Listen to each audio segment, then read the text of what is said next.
మనకి ఇంగ్లాండ్ సిరీస్లో చూసుకుంటే ఆల్రెడీ 3 టెస్ట్ మ్యాచ్లు కంప్లీట్ అయింది కదా. సో మరి దీంట్లో చూసుకుంటే 2-1తో ఇంగ్లాండ్ లీడ్లో ఉంది. మరి లీడ్లో ఉన్న తర్వాత మరి అజింక్య రహానే రేపు రాబోయే 4th టెస్ట్ మ్యాచ్ మనకి కీలకం కాబట్టి సో దాని గురించి, అలాగే జట్టు కూర్పు గురించి రహానే ఇటువైపు శుభ్మన్ గిల్కి అదేవిధంగా గౌతమ్ గంభీర్కి వీళ్ళిద్దరికి కూడా కొన్ని సూచనలు వేసాడు అనమాట.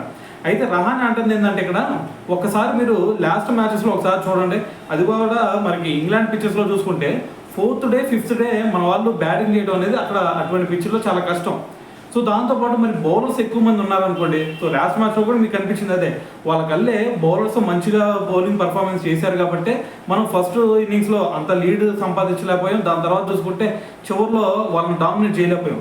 సో ఇప్పుడు రాబోయే మ్యాచ్లో కనుక మీరు ఇంకో ఎక్స్ట్రా పేసర్ని తీసుకుంటే మనకు ఆల్రెడీ ఫ్రంట్ లైన్ బౌలర్స్కి వచ్చేసరికి సిరాజ్, బుమ్రా, దాని తర్వాత ఆకాశ్దీప్ వీళ్ళు ముగ్గురు ఉన్నారు.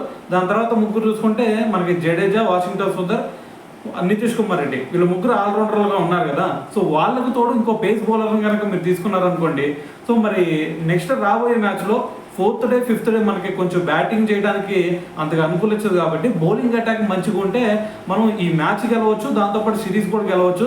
సో మరి దీని పరంగా కొంచెం ఆలోచించండి అని చెప్పేసి ఒక యూట్యూబ్ ఛానల్లో కూడా మరి అజింక్య రహానే అయితే మాట్లాడడం జరిగిందనమాట. సో మరి దీని గురించి మరి మీకేమనిపిస్తుంది? ఇంకొక పేసర్ని తీసుకుంటే మరి మనకి బ్యాటింగ్ ఆర్డర్ తగ్గిపోతూ ఉంటుంది. సో మరి బ్యాటింగ్ ఆర్డర్ తగ్గినా సరే మరి బౌలర్స్ని ఎక్కువ మంది పెట్టుకొని మనం గెలవచ్చు అనే దాని గురించి మరి మీరేమనుకుంటున్నారు అనేది కింద కామెంట్ చేసేయండి.